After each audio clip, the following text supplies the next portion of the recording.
Hello, hello, hello. Welcome, everyone. Yes, look at all these note takers. I hope we have more people than note takers. While we're waiting for folks to log on, I'll say hello. My name is Kim Young. I am the Director of Healing Centered Engagement here at Cities United. But do not worry, I'm going to stop sharing my screen for a bit so we can actually see each other's face. Because if you were on the call last month, one thing that we missed out on was being able to like wave, see faces, say hello, because we had a webinar format. So we heard y'all loud and clear. And so we're back because a part of the network call is to be able to network, right? Be in community, see faces, say hello to your people.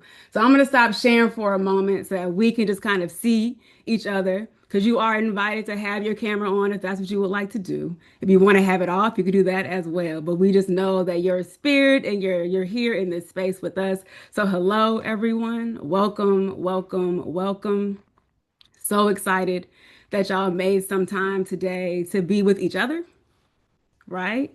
And my hope is we'll be able to walk away from this time feeling a bit more restored, renewed, more informed, and more connected to not only this work, but to everybody on this call and beyond this network. And so I'm going to go ahead and throw the slides right back on up because I do not want to waste any of our precious time and get right into the roll call. So please in the chat, because we have a chat this time. Shout out your city, where you coming from, your name, who you with, say hello, give some salutations and some greetings. I'm going to say my name again for anyone who's just hopping on. My name is Kim Young. I'm the Director of Healing Centered Engagement here with Cities United. I live in Richmond, Virginia, but I am by way. I come from California, but I got people in New Orleans.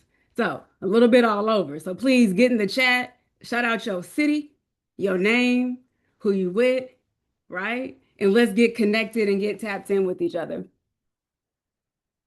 While we're doing that, I never want to miss an opportunity to offer some grounding because so much is going on in the world outside of us. So much is happening in our lives, personally and professionally.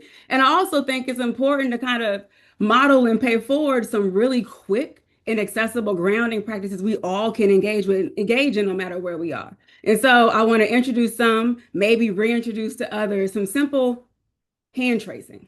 So I really love hand tracing as a grounding practice because you can do it anywhere. At the airport, because we know what the airport's talking about these days, in a meeting, right, in the car, when you're in your house, you can do hand tracing anywhere. And it helps to ground your body, regulate your breathing, and allow you to feel a tactile response. And so I'm going to invite you to do it with me.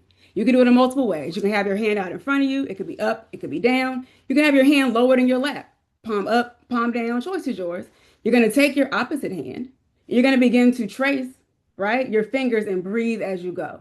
And I want you to slightly apply pressure, breathe in and breathe out. As you're tracing your fingers, you'll feel the sensation, right? As your hands connect, as your finger goes around, as you're slowing down your breathing, as you're feeling your body in this room, right? When you get to the end of the hand, just go back the other way. When you're feeling your body in this room, even though the world might be moving fast, you still have control over these breaths, over this tracing, right? And over the feeling and sensation that hopefully your body is experiencing by coming back to itself. And so you can do finger tracing no matter where you are, palm facing, palm in lap, face up or down. You take the opposite hand and you simply just trace and breathe, right? And it allows you to get grounded in the moment and remember where you are, even when so much is happening outside. It's a great reminder of what you are in control of, which is yourself and your body. So I'm going to move us on into a poll. This poll is important.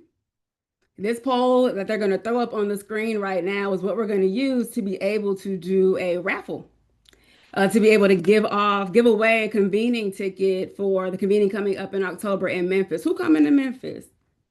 Because I'm trying to go I don't even eat barbecue, but I just want a little bit of barbecue sauce.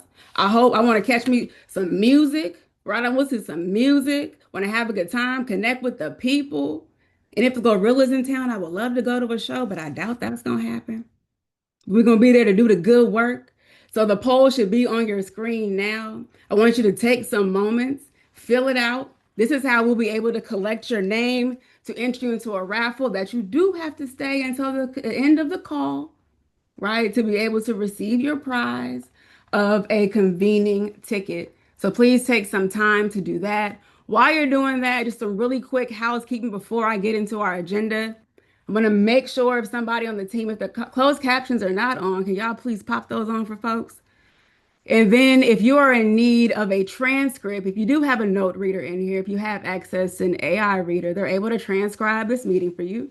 You'll also be able to get access to those things at the conclusion of this call, but we do want to make sure folks have what they need to be able to participate and hear and engage. And so if closed captions are not on, they will be on in a moment. So we're going to leave the poll open for a little bit, but I'm going to move us along so we know what we are doing with our time. I'm going to do a quick see you welcome. Then we're going to hear from Arnita Holloman, who's our Deputy of Policy and Healing, and really give an overview of this dope department that I'm excited to be a part of. Then we'll have a panel conversation with some beautiful women who joined us in New Orleans for the Honoring Black Women, a retreat that we had at the top of this month. And then we'll wrap it on up. That seem good? Cool. So, just for anybody who may be new to CU, or those who just want the refresher, but us also just making sure we're all understanding what we're rooted in and what this vision and mission is. The vision of CU is to create safe, healthy, and hopeful communities for young Black men, boys, and their families. Our mission, what that looks like, is supporting a national network of mayors and other local leaders who are committed to building these comprehensive public safety ecosystems that are really designed to reduce violence and its impact on young Black men, boys, and then while also creating these new pathways for them to thrive, moving beyond just surviving, right? Moving them into a place of hope and possibility. What our values are rooted in: social justice, equity. It is not by chance that youth voice is in the center of this graphic, because CU does center the voices and lived experience, wisdom, and brilliance of young people in everything that we do. Also, collaboration, because everything around these parts is relational and not transactional. And then innovation. What our principles look like are being innovative, supportive. When we say CU was there to show up and support this network, we do it in so many ways that go unseen, but our impact is heard and felt around this country in this work, because we really do believe in supporting those showing up and doing this work, because this is not easy. And none of us can get it done alone, which is why being collaborative remains a very valuable principle for us. Being flexible, because rigidity gets us nowhere. Life changes too fast to be rigid, right? And this is the type of work where if you are not flexible, you will fail. And so we know that we have to remain flexible in the things that we do and exceeding expectations. So my hope is at the end of this call is that we have done that for you. If you have ever worked alongside us, had us in your city, came to a convening, hopped on any of our virtual offerings, my hope is that y'all have felt we are exceeding expectations in the tables and opportunities that we are creating for folks in the network to engage. And so just a statement of how all of this comes together is we believe that it takes a system-wide approach to achieve true public safety, right? It's no one piece of it, but all the different pieces working together the way they're designed to work for the locality they're in and for the people who are at the center of that plan. So we support jurisdictions and we developing and implementing comprehensive public safety strategies. So this work is bigger than just making a plan. We want strategies that have lungs and legs and heart. They move, right? They change, they work, they evolve, and they really look to achieve the goals of creating these communities that young people deserve to have. So this involves leveraging the political will of elected officials, of appointed officials, of the public, of community-based organizations, of leaders, and of young people. And we believe together that we're going to be able to interrupt the cycle of violence, dismantle the systems of inequity, and support cities and counties as they invest in new infrastructures, meaning we can dream, build, and create a new way of doing this. The current way, if it's not working for us, we don't have to keep it this way. We don't have to tolerate it. We can create a new structure and find those investments to make it possible. So we create these real opportunities that allow young Black men and boys and the communities they live in to be safe, healthy, and hopeful. So just kind of looking at that in graphic form, we understand that everybody has a role to play. Everything in the system has a function and a purpose. And so, but we never forget who is at the center of what we're looking to strive to do and change and create, which are young Black men and boys and those most impacted by violence. And so at CU, like I mentioned, we really engage in working with jurisdictions to create comprehensive public safety plans. And we have a roadmap for what that looks like in these 5 different phases. If I cannot see the chat, but I'm imagining my team is already on it. If y'all are interested in learning more, connecting with us in our engagement work, my hope is that Latoya or Alicia on the call can drop y'all info. Hit us up, right? Would love to be able to figure out what that work continues to look like as we build out these comprehensive public safety plans and ecosystems across the country. And so I'm going to pause here and transition it over to Arnita Holloman, who's the Deputy of Policy and Healing, and the mighty pair of two. It's two of us out here doing this big work. But when I tell you, baby, when there are Black women involved, the work gets done better than you ever seen before. And so I'm going to stop here. Arnita, it's all on you. Thanks, Kim. And not only, it's the pair of two, but we got the money green, the money shot one right. Okay. So that was not planned, but all things work together, right? um, for the good. So thanks, Kim, for that introduction to CU. And we're talking about the Policy and Healing Department. And so just to give you a really quick overview of kind of what the department is. Oh, there we are again. Hello.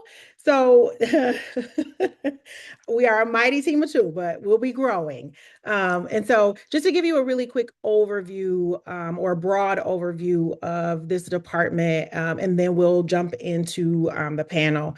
So the next slide. So the Department of Policy and Healing exists to advance Black-centered policies, systems change, and healing-centered practices that promote safety, health, and the long-term well-being for Black men and boys, their families, and communities. And it's really important that as we think about what this department was created for and what Kim and I are building out and leading as a part of the entire CU kind of infrastructure and support that we provide to jurisdictions, we are wanting to be intentional to make sure that, and when I say we, I mean Cities United, to be intentional around making sure that we are addressing not just things at the issue level, but really at the institutional level, and really focusing on policy and healing, two really important parts of the work that happens within jurisdictions that we want to make sure that CU is helping jurisdictions navigate through and do that in a way that is both honoring, respectful of, and acknowledges the data that tells us that Black men and boys are most impacted by gun violence in particular, and understanding that they are connected to their families, their communities, and all of that, but making sure that it's Black-centered and healing-centered, right? And so our department priorities, we've got a couple of priorities, and when you see these priorities, it's just 3 things. That's the catch, right? It's way bigger than that, right? Those 3 things encompass a lot. And so what Kim and I are working on is defining Cities United's Black-centric approach. And so it's one thing to have a group of people working together, a group of people of a particular identity. So whether you identify as Christian or Hindu or Black or whatever your identity is, it's one thing to have a group of people working together. It's another thing to make the implicit explicit and to name what that means and what that looks like. And so that's a part of what we're building out. What does that Black-centric or Black-centered approach look like? And then creating a policy agenda that speaks to the local, state, and national or federal policy landscape, because we understand that for this work to have the level of sustainability that it needs, we need to make sure that we are focusing on policy, but at all levels. And so the third piece of our third priority is centering healing in all aspects of Cities United's internal and external efforts. And so we will have another time where we can dig a little deeper into what all of these things mean and what they mean for not just our work within Cities United, but also with jurisdictions. But it is, internal and external. So what we're looking at internal infrastructure, but also legislative policy as well. And so what are the practices and procedures and policies within your jurisdiction that lend to making and creating safe, healthy, hopeful communities? So As a part of our work, we also lead the wellness spaces at convening. And so, if you were able to go, if you were at convening last year in Louisville and you were able to stop by the wellness space, or if you were able to stop by the panel that Kim facilitated, or the main stage panel that I facilitated, we're focusing on healing, right? And so we will continue to do that. We're focusing on it. So we're building out the healing space within our convening for Memphis, and also focusing on Black women and honoring Black women. And so Anthony brought a small group of Black women together in 2024 to honor them and the work that they've done. And so we are continuing that on, and Kim and I are working to build that. And so this year, so Kim mentioned, or at the top of this month, we brought a small group of Black women together in New Orleans, and to focus on honoring these women, knowing that we are also honoring all of the women within the network. We just started with a small group of Black, honoring all of the Black women within the network, but we started with a small group of Black women. And so we're going to show you a little clip from our time together in New Orleans, and then go into the panel.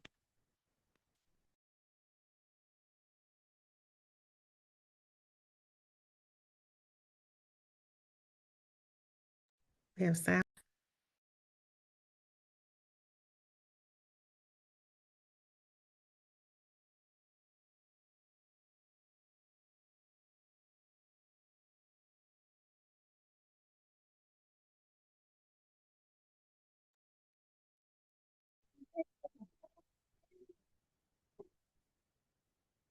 We can't hear anything. You can't hear it?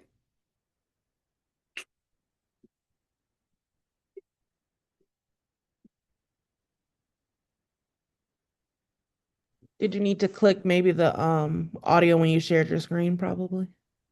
Mhm.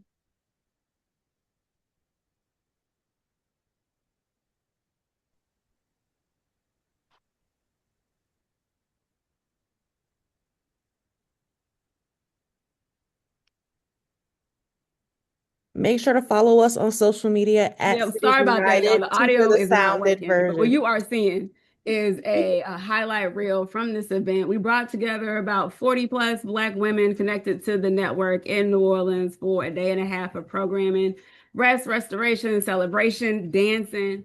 We were able to do some yoga, have some wonderful facilitation from a local practitioner. Her name was Christy Wallace, who guided us through an activity called Meet Me in the Moment, which I think was very transformative for a lot of women who were there. We also did some interviews that y'all will be able to hear that will be released on social media and some other outlets that CU has access to. And we honored Kepra Kurtz, who Arnita will speak to that shortly. But I'm so sorry that y'all can't hear the music because it's Beyonce. So just sing it in your head.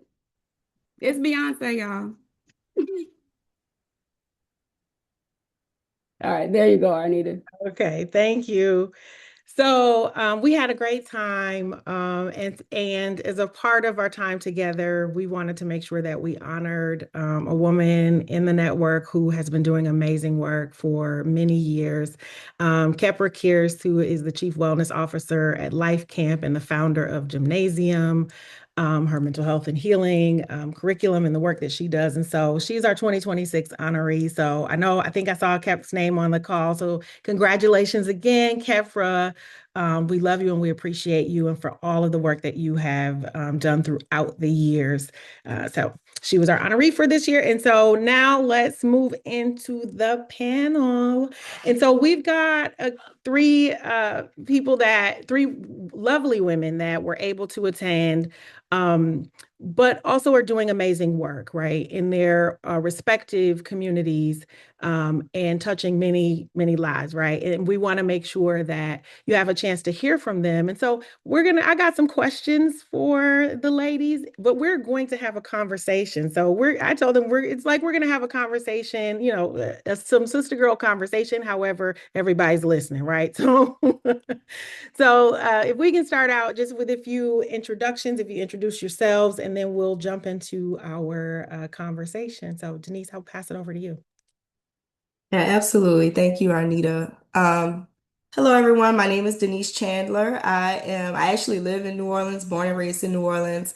A little bit about myself. I'm currently a program manager at the Justice Management Institute. It is a small nonprofit based in Arlington, Virginia. We provide technical assistance to a lot of different jurisdictions around all aspects of the criminal justice system, from police to prosecutor to courts.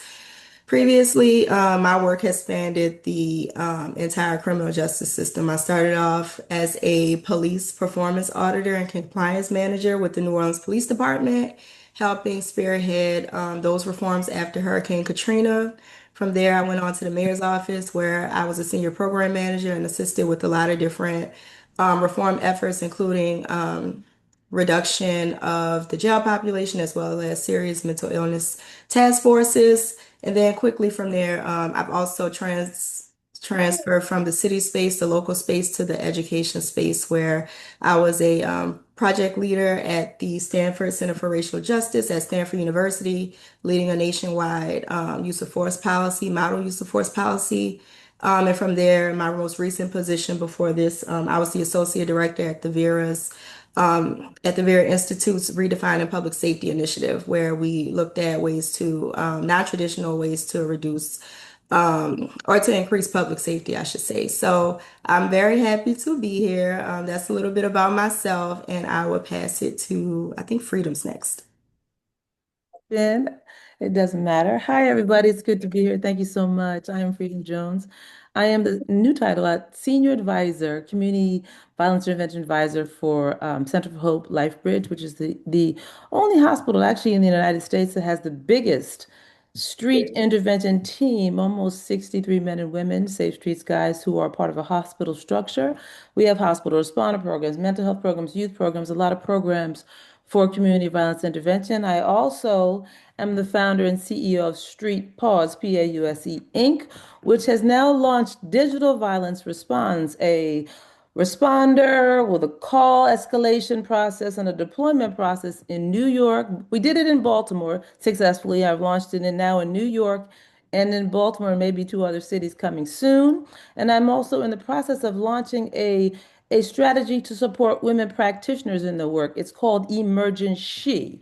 And there will be an escalation process for women practitioners from CVI, and we will deploy experts from around the country. If you have a problem with frontline crisis, you have a problem with trauma crisis, you have a problem with political crisis, funding crisis, well, we will deploy support to you with team leads from across the country, experts.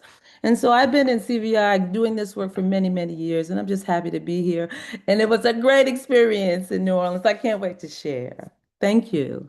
And I'm going to tap Ashley. Thank you, Miss Freedom. Hello, everyone. Bear with me, I'm a little bit under the weather, but it was such an honor to get the invite to sit on the panel that I could not miss the opportunity. I am Miss Ashley Cabinets. My new role is the ACTS Program Manager with the Allegheny County Department of Human Services Community Violence Reduction Initiative. I've actually been in that role almost 30 days now. My previous role was the program manager of the ACTS program, and I've been there for about 3 years, focusing on a CBT approach to interrupting violence and kind of just making sure that the guys know, how to identify your traumas, triggers, and emotions, and then be able to stop and interrupt them so that you can get to a job in a career-based place where you don't have to worry about violence or worrying about anything being in your way, any barriers, and taking care of that. Um, I was definitely really excited to be at the New Orleans convening, and I look forward to sharing. Thank you.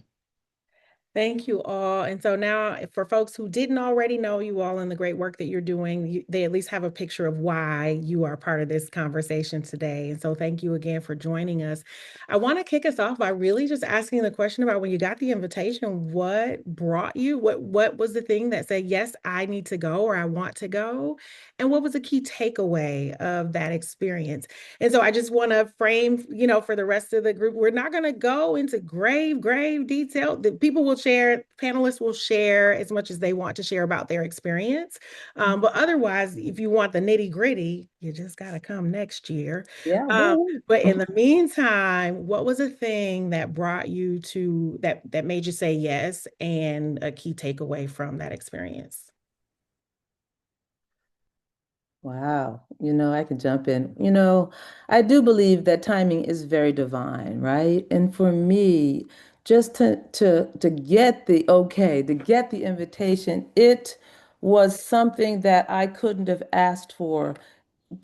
I needed to restore, heal, and be around my sisters, right? Because I was at a place, because many of us don't lean into ourselves, we lean out in taking care of the world in this work, right?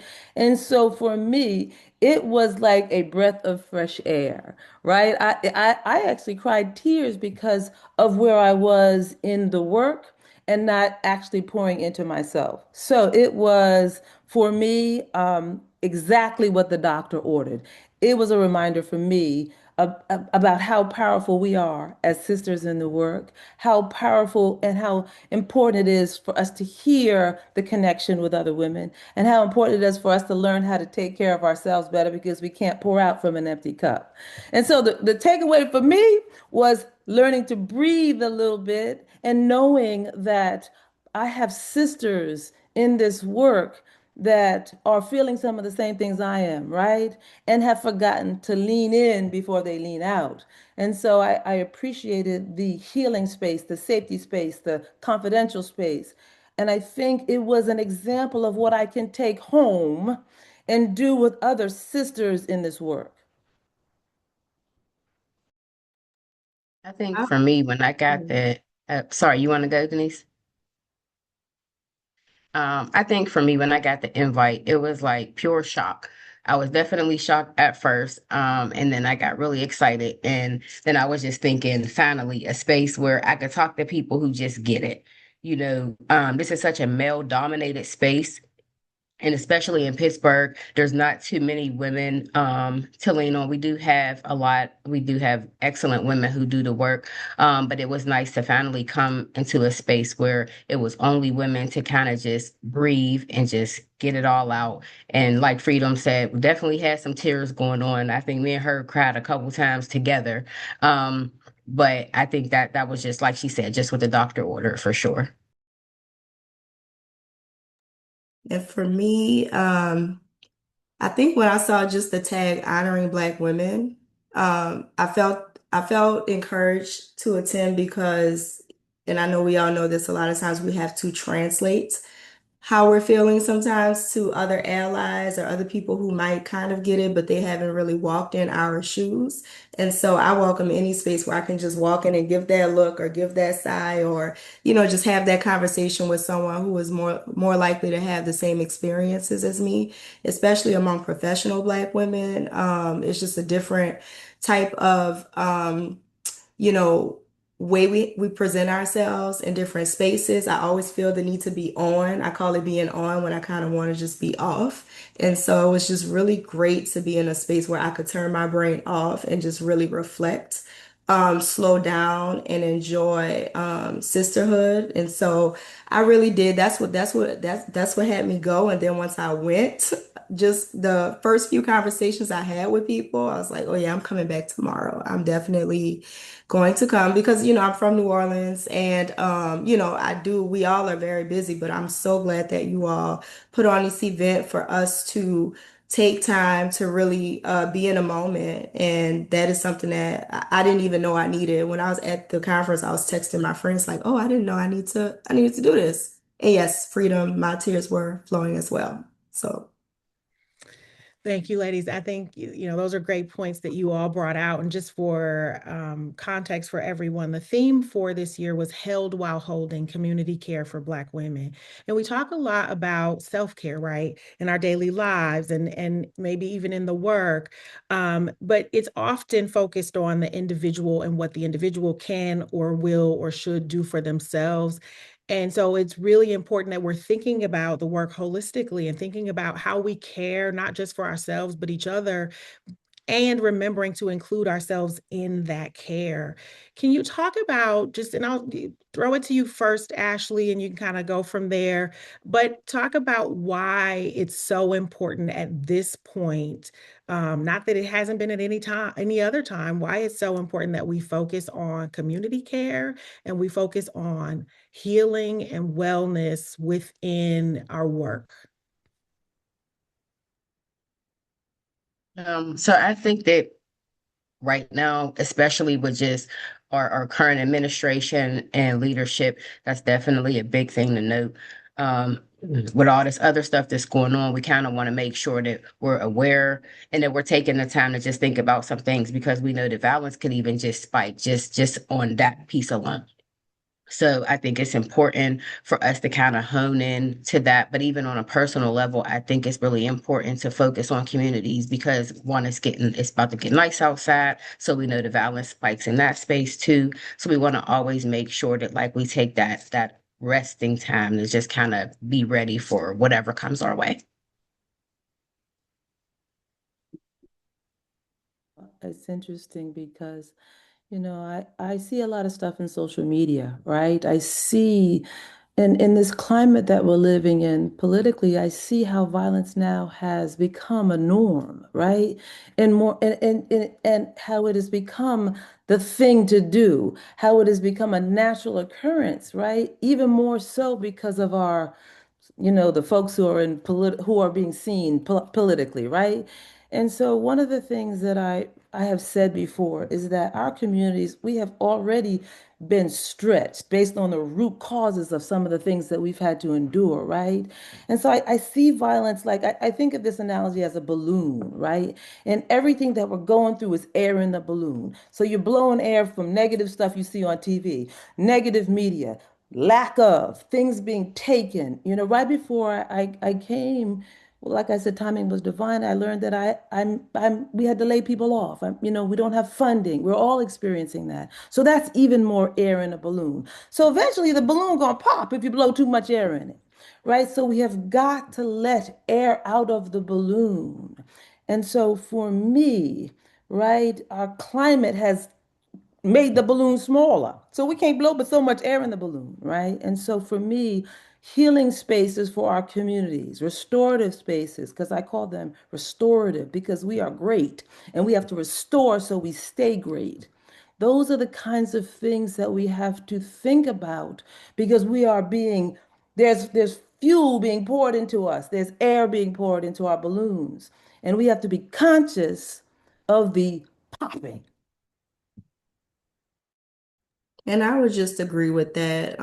Practitioner burnout is real. And I think the strides that have been made on the policy side over the past 6 years has been really great. But now we're seeing a pendulum kind of swing the other way where people have to lay off their staff and funding is being cut at the federal level. So how do we pour into people who are remaining in the space and making sure that they have the narrative? Because when you think about like an Office of Violence Prevention or violence reduction work, they're starting against this traditional policing mindset where they've had a 300-year head start on a new institution that's kind of cropped up. And if I remember the numbers correctly, since 2020, the numbers of offices of violence prevention and neighborhood safety have doubled over a course of 6 years. So I think the space is a little bit of a fatigue where everyone's kind of figuring out, okay, what are success metrics against what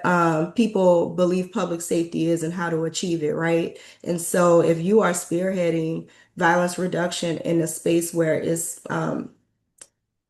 politicians are starting to pay attention and people are trying to co-opt the work and get involved, that's just a different type of fatigue. Whereas if you might have been doing the work on a community side before, not saying that the two are different, but just trying to institutionalize something that that works, but people try to bring their idea of what science is into it and what traditional public safety is. I think I've seen at least that has been something that has been very taxing for leaders in the space. And just having an arena to recharge, like Freedom and Ashley said, is I think it's just very important to know you're not alone because a lot of us go to our own cities and we're kind of doing it within our own construct and politics. But being able to convene and know that, other people are experiencing the same things and kind of decompress, that's very important. And so that's what I would add to the conversation. Yeah, and I just want to note for folks who are on the call, you may not be spotlighted right now as a panelist, but as these questions are coming up and thoughts are coming up, drop your comments in the chat. If you have unique responses to what's happening in the chat, what's happening or the conversation, please feel free to drop it in the chat if you have a response to any of what the conversation that we're talking about. And you all brought up some amazing points. And, I would say, in this work and healing center work that oftentimes is, and again, back to kind of this notion of self-care, right? Again, it's on the individual, right? And we understand that we are tribal, we are communal, we are relational people. And this work is very relational. But also taking it from just looking at the individual approach also means that we aren't saying, oh, well, you have health insurance, go use a EAP or go call your therapist, or you get a paycheck every 2 weeks or however, whatever the frequency is, go, you go do whatever you need to do for yourself. It's not just, having the resources to do it. It's not just what we talk to other people about in terms of doing the work. It's also how we do the work, right? And we know that when Black women are well, everyone is well.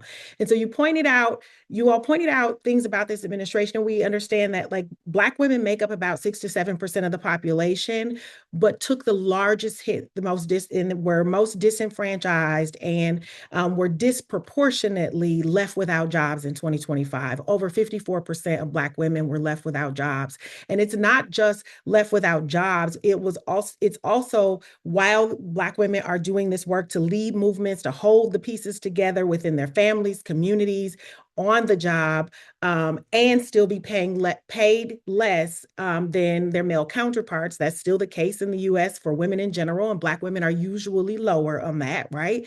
And holding all these pieces together. And how are we held? How are you holding yourself? So my question is, after saying all that, my question is, how do you prioritize healing and for yourself? And also, what is the work that you were doing within your respective roles and communities to focus on healing and wellness? Well, I'll just say I don't prioritize my own well-being, and I probably need to start. I don't know. I talked to probably a few people at the conference, and I said, step one is just admitting that you have a problem. And so I vent. I tell people exactly how I'm doing. If people ask me how I'm doing, I let them know. I don't just say I'm fine. I let them know exactly how I'm feeling. So that's one small step that I can do, and I think that has reduced my cortisol levels in a way that is healthy. And then, in community. I try to be supportive to people doing a work, not even in my official capacity, but if I hear about community members still doing a work where they may not have funding out of the goodness of their heart because they want to see change, I want to say, what do you need? Do you need me to bring a bottle of water? Like all of those logistical things that we kind of know as Black women, those things that, the behind the curtains work that it takes to make an event a success. I try to do that in my own time to just help out. In my official capacity, I try to make sure that I don't have meetings just to have meetings. People are so pressed for time right now. They don't want to come to another meeting and talk about the same old thing. And so I do a lot of work to present information in a way that everyone is up to speed quickly, and then allow space for people to ask questions after the meeting or via email so that if someone missed a meeting, we're not taking 30 minutes to fill everyone in. I try to create spaces where people feel like the work is advancing. And that's my number one goal because people can be doing anything. And once a meeting becomes repetitive, people lose interest and they just do not feel that they're going to get to the light at the end of the tunnel. Thank you so much. It's interesting because about a year ago, I had a mini stroke. And many of us in this field have had major issues. And so after that, I said, do I want to be the example of someone who dies in this work? And people say, don't do that. Or do I want to be the example of someone who lives healthy?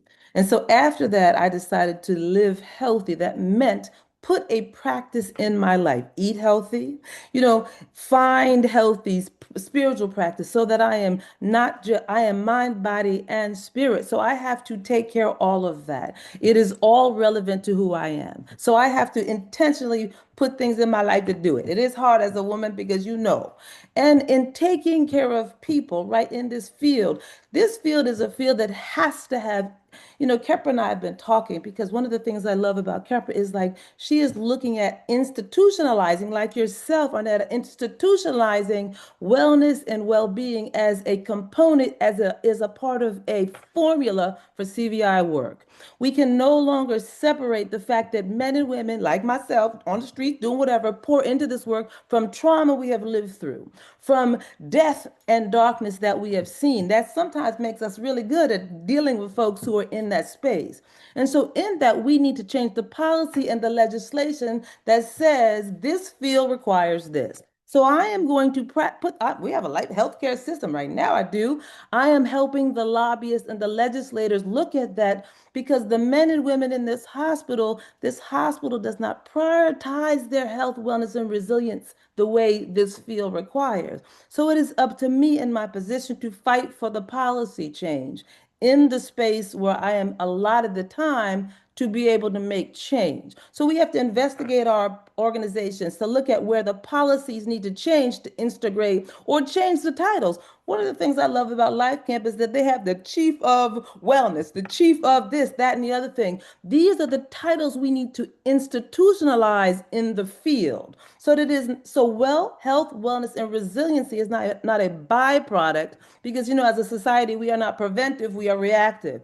Even in the healthcare system that I work for is not a preventive, it is a reactive system. So I had to first learn to practice my own resiliency and strength, then look at the infrastructure that I am in to make permanent change, and then make permanent change at a federal level so that this field, as it is being built out from a certain level, because it's been happening for years, this field is not new, but the industry is now new, right? So as this industry is being established, we need to define the policies that are institutionalized that should be integrated in the work.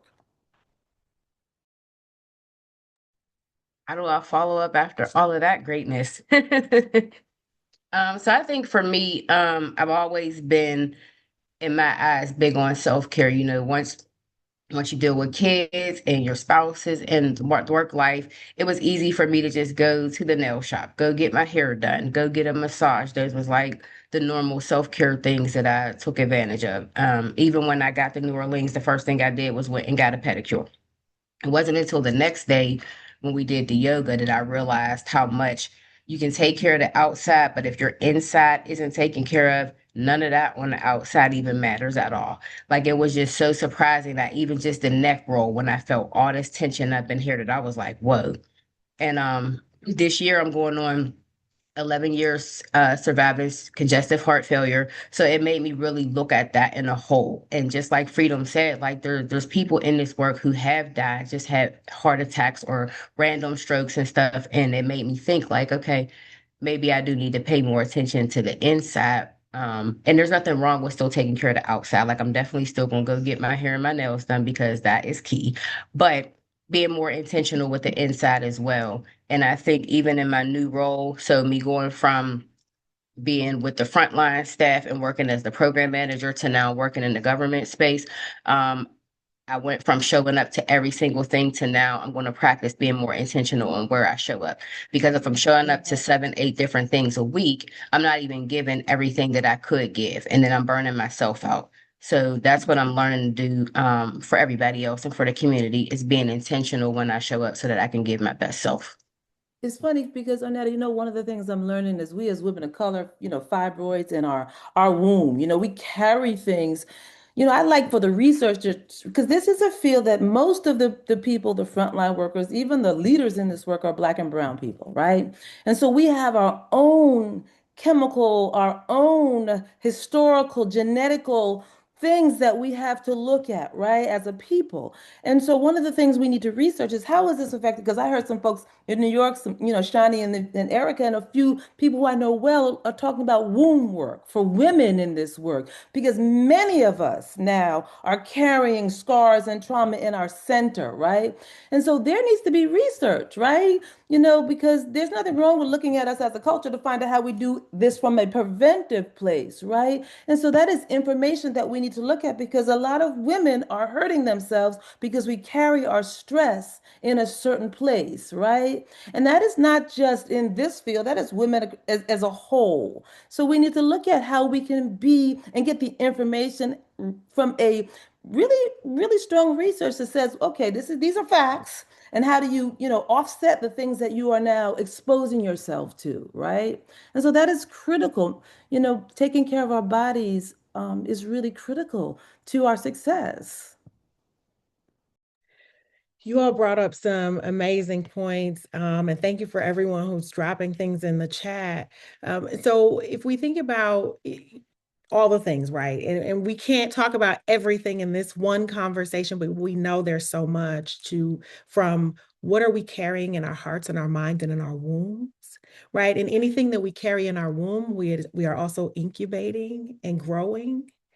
And so what do we want to be growing within us, right? And whatever grows within us is going to grow within the movement. It's going to come out in the work that we do. It's going to show up everywhere that we go. Wherever you go, there you are. And wherever you are, you're going to bring all that comes with you, right? And so so then my question is twofold. What barriers need to be removed, practices changed to focus to allow for Black women to really heal and to thrive in and while doing the work? And if there is something in particular that stands out, and I know Freedom, you mentioned Kepra and what she's building and the work that Life Camp has been doing. But what are the things? What are the barriers that need to be removed? Things, policies, procedures that need to be changed for Black women to thrive and to heal and be well in this work? And then if there's something in particular you want to spotlight that is going well or is promising even, right? I just want to jump in, and I'll be real brief because I want to hear from my other sisters. Emergency, right? It was birthed from a conference in Newark where a woman disclosed pain, right? And we as women we need our men in this work. This work is predominantly men, right? But there are things that have not been escalated from our strength that, I surveyed so many women, about 800 women from all over, and I learned some things that we have not begun to sharpen, because we have fit in and not strategize. Not that it's wrong or right, but we can strategize from a place of our strength. I learned that from a marketing strategy, women make the greatest impact. Grandmamas, aunties, cousins can shift someone's mindset much quicker than anyone, right? And so when I say look at our strengths, we have our special little formula. How do we tap into that? And that takes research, right? And so one of the things that I'm looking at, right, through emergency is to escalate and deploy expert women from across the country, capture the data of what we need. What are the crises? What are the emergencies? Support the crisis, capture the data, and then build the special training so that men can use us in a way that is our strength, like we use them for their strength. And so we have to dissect that, because this field was generated predominantly by men. There needs to be, like, men are, and I'll be real quick, sorry, men take care of children, but women are often the ones who have to leave frontline women in the middle of the night with their babies at home, sometimes with nobody. In this field, the requirements mean we leave and do this 24 hours a day. So what do we need to put in place, not only for the women, but for the caretakers, right? So that it is not a burden and it is something that we strategize to improve. So that's what I have to say. So I'm gonna show you, we're gonna test emergency in New York, right? And then we're gonna open it up for whoever. So I am grateful that we are looking at solutions. We are also, for the first time, with John Hopkins, researching practitioners. I put together an advisory council to women from across the United States, a few people to advise the researchers. So it's not just me, right? We are researching frontline women to understand what is needed because research is needed, right? So that we can strategize and offer from a strength-based approach. Yeah, I think for me, the biggest thing is just to name it, especially in a lot of the smaller cities where this work is going on. Naming it is just important. Like we need women in this space. A big thing that I had even with getting my promotions in my previous work, the biggest question was, are they going to take a woman serious? And that narrative has to change because we're really the backbones of the situation. Like with men are strong, they're on the front line, they're doing all the work, and it's us who's, putting into it, taking the time to make sure that things are happening. So I think naming it first is very important, and then we can kind of build off of that. I would answer from the policy space and say that having policies that reduce the political barriers for people on the front lines in the cities is very important. I know some cities, when the ARPA funds were flowing, they reduced the like RFP requirements in certain cities, so more community-based organizations doing the work could more readily get the funding. So just like taking away some of those business like barriers or the need to explain why metrics in a CVI or violence reduction space is just as important or just as impactful as, say, like a community policing approach is something that I think the policy side could really work to improve so that there's fair standing. A lot of the work is just convincing people, and I think, that's just, it's a shame.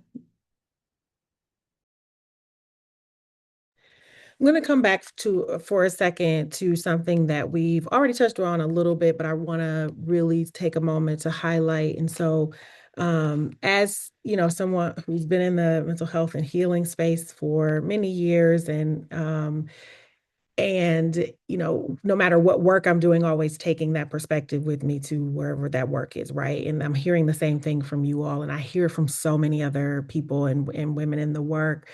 Um, but oftentimes, when it comes to focusing on that as a part of the work, where there's like, oh, there's no money for that, or we don't have time for that, or where are the metrics around that?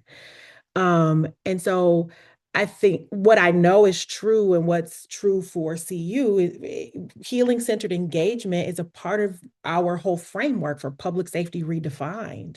And so really understanding that the healing, the wellness piece, focusing on those things, the well-being of the people that are doing the work, be it Black women or otherwise, that isn't ancillary, right? That is the work. And so I'd love for you all just to talk about how that is the actual work, right? And so one thing that I've said over the years is that, when we don't focus on healing, we will not see the kind of sustainable change, right, in our communities. Because we're not going to see sustainable change in our communities because we don't see the sustainable change in our hearts and in our everyday lives for ourselves. And so I love, Denise, I appreciated your honesty, even saying, I don't have a practice or I haven't been doing this. And so for so long, we've told everybody else what to do, but we haven't practiced it for ourselves. And so I know I just said a whole lot, but really just take a moment to talk about what that means for focusing on healing, focusing on well-being, that is the literal work. While there is the frontline stuff, there is the administrative stuff, there's all that, but this is a key part of the work. I agree. I mean, I think it has to be legitimized, and just at the forefront. I mean, you look at, and I don't like to compare because it doesn't mean that that system is the norm or should be, put on a pedestal. But a lot of police departments, they have offices of like officer assistants, and they have like fitness for duty to return to work. There's all kinds of things in place to elevate officer wellness. And so in this industry, I think it's just as important. A lot of moms, myself, I have a special needs child that's a toddler, so I'm always running on fumes. I may get 2 hours, 3 hours of sleep a night and then have to hop up and do, write some type of report. So yeah, weaving in time to you know, uh think about healing so that you can move forward is not something that's new. And I think, yeah, I just want to double down on that as well. Like it just needs to be legitimized and seen as an important piece of the work culture in general. I mean, if you look at the other countries and their maternity policies, and then you look at the United States, I mean, it's just really sad that some women have to have a baby and go back to work literally the next week and sometimes within a week. So Yeah. I fully agree. I think that Cities United is what you all are doing, just having a healing department is awesome, and I do hope that more places follow suit. You know, it's so crazy because the music industry can't do music without the music. Right. So, you know, the CVI can't do CVI without the healing and resiliency. So it should be like the music is in the music industry. There should be no separation, right? Which means it has to be institutionalized, right? And we as a people, we are so resilient. We have done, excuse me, I was going to say we have done stuff, right? We are strong. But in the meantime, we got to flip our thought process, right? We don't need to be strong in we are strong in the work. We need to be strong in the well-being. And that is not our natural thinking because we are survivors and resilient from a culture, right? And so that means we have to design systems. We need our researchers and our policymakers to design measurement tools to measure our trauma and measure our team's trauma when they go to a shooting every day and they're living in their communities, to measure when they need to step away from the work, right? To measure everybody when we are in this industry. So we need to design the tools for measurement, not tools that were designed around us, to us, through us, but design them ourselves. Like the police department, you know, when a person fires their weapon, they go on administrative leave until stuff is investigated. Well, what are the systems that we're going to put in place in this industry, which is like the music industry with the music? So we need to think of this health and wellness and trauma informed approach as the root of how we do this. That means we have to figure out in the RFPs, the grants that are coming, where is the line item? Where is the language that says, what are you doing to support your trauma? What are you doing to support your survivors? What are you doing from a pension perspective that says, you know what, these people may be lost in the work. We have lost lives in this work. What do their families get like? Because a lot of us who lose people in this work don't even sometimes know that they have benefits. I've seen it, right? So, what is the infrastructure that we are setting up in this work that is not negotiable? And that is how we gain the industry and build the industry so that it is not something that someone else does to us. It is us creating the industry like the music industry, hip hop was created, right? Even though there's some problems with that, but we need to create it ourselves. Yeah, and I think to piggyback off both of the women, like I've seen so many times where organizations, when you're having a rough time or you're going through some stuff, they have you take your PTO or your sick time. And you shouldn't have to take either one of those just to say, I just need a break. Even like I said, I keep going back to this yoga because that was like a very powerful piece for me in New Orleans. There's times where we offer that stuff to our participants in our class that we serve, but there's not a lot of organizations that offer it to their staff. When a shooting occurs, now everybody just go do some yoga or go and do, just something to take your mind off of stuff without having to take that time that you earned or accrued throughout just your work. I think that's the biggest piece I would add to everything that both of these women said is that it shouldn't be something that you get punished for just for wanting to take care of yourself and wanting to be mentally well, especially with the work that we do every single day. I'm gonna shout out Kepra again. You know, I learned something that she does that I tried to implement in Baltimore and I got heat, right? Some smoke because they do wellness checks for their staff, right? How many of us do wellness checks for our staff at home?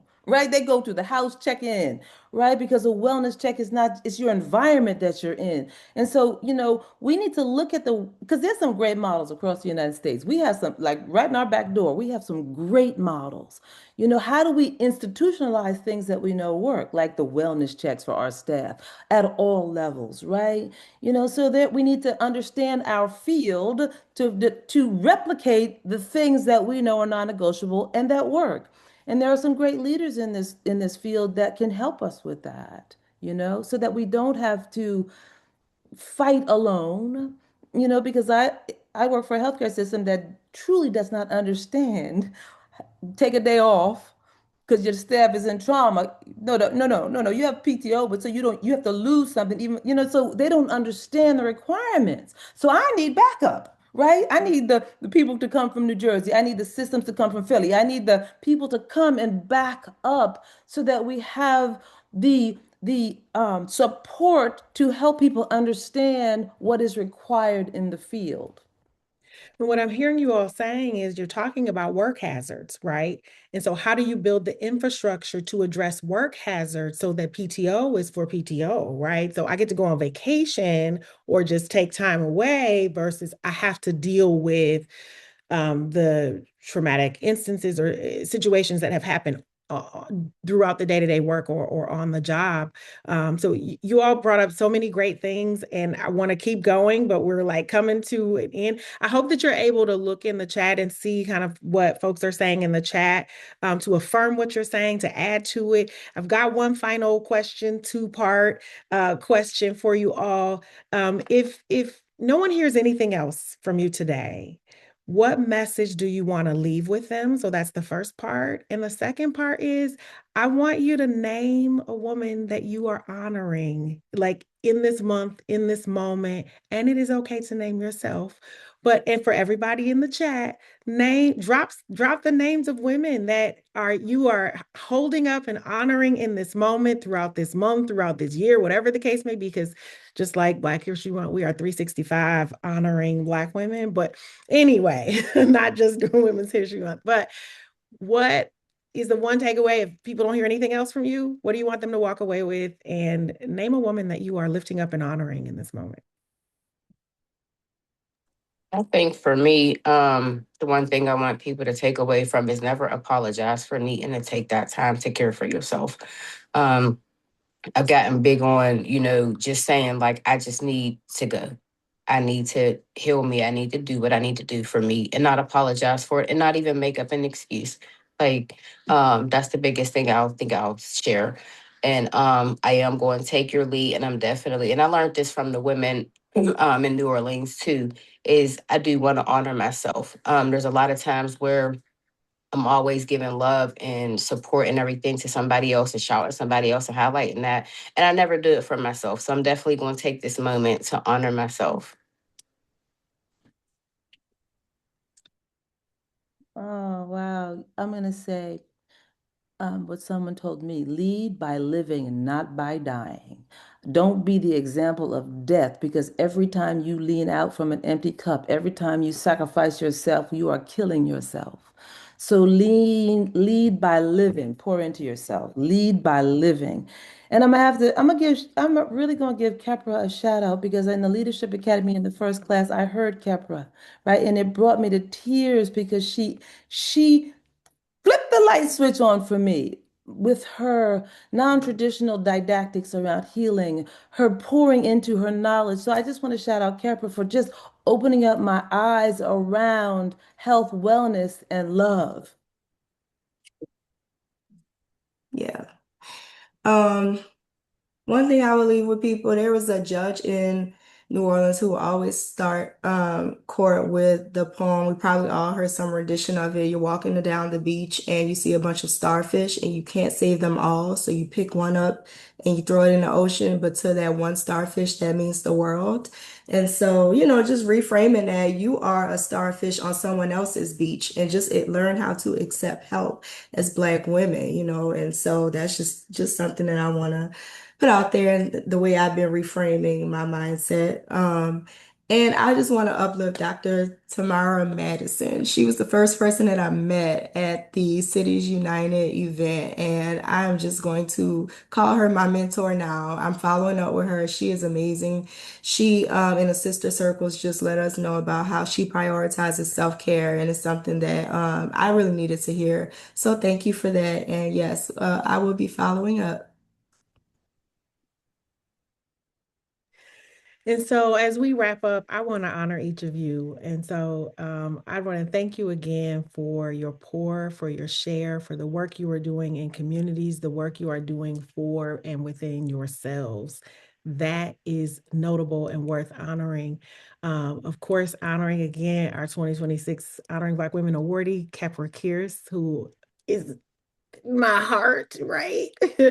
um, and all the Black women that are behind the scenes who help make sure this happen. Pop your cameras on, spotlight yourselves.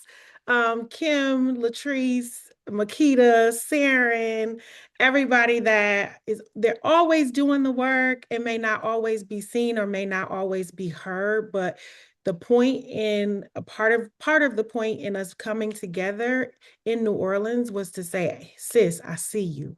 I see you, I hear you. And I believe that fundamentally all people want to be seen, know that they're seen, heard, valued, loved, appreciated, right? And so I just want to say, hey, sis, I see you, I value you, I love you.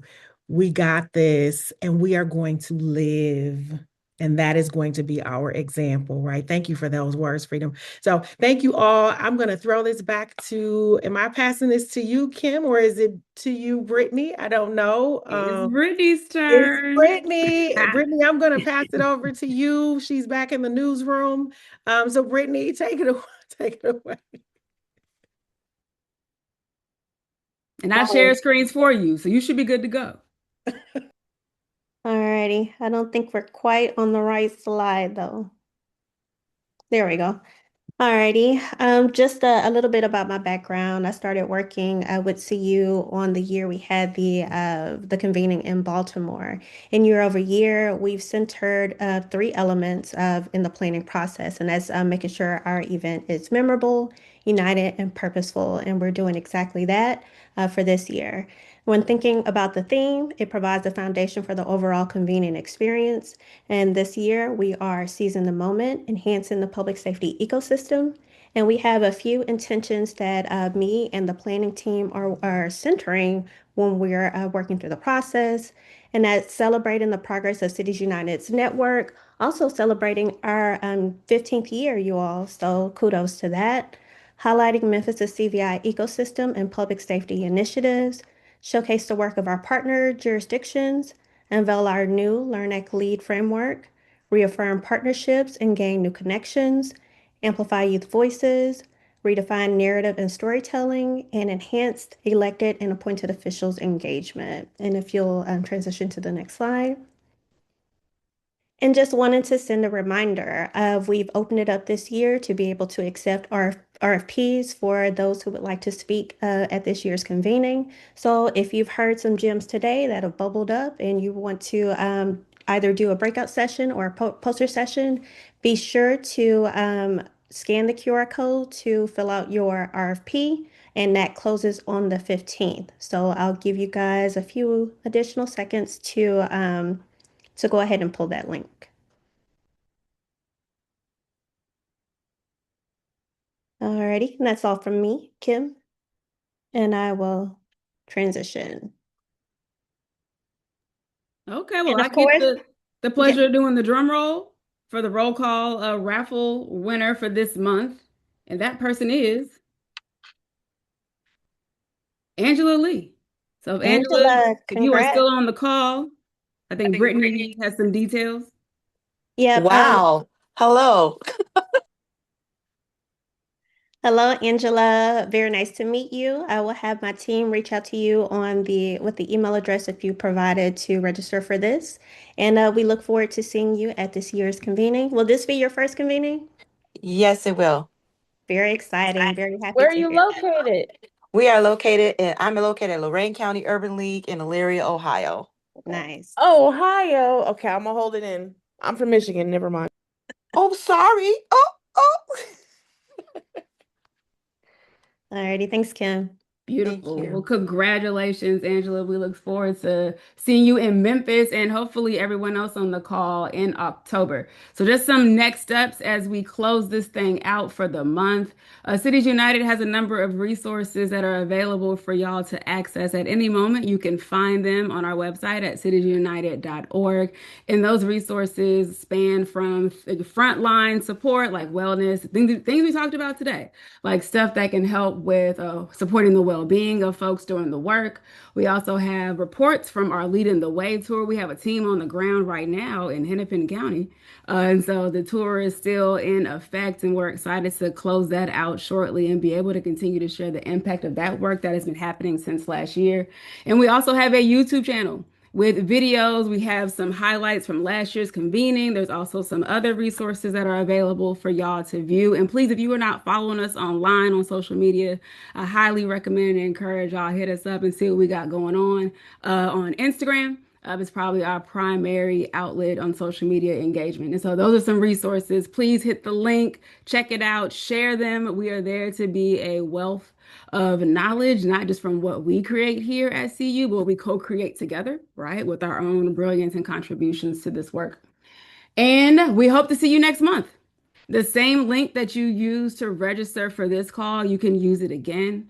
Share it with folks. We want to have more people on the call. They happen the last Monday of every month. And so we hope to see y'all in April next month. And so I'm going to close this out. I hope that we're feeling better. We're feeling more restored, that our minds might be more present in this moment, that your heart may feel more open and clear to receiving all the care and love and joy and rest you do not have to earn, but that you are already naturally deserving of. And if you feel you have to continue with your day, but I hope your day will end without having to be on a screen and that you can be out in the world, right? While we still have some sunlight on our side. So thank y'all for making time and space to be not only with me to hear from this panel, but be with each other, continue to be in community, connect, check on your people. Check on your people. If you were thinking, maybe I should, yeah, you should. Check on your people, y'all. And we will see y'all next month. Y'all be well. And check on yourself. That too.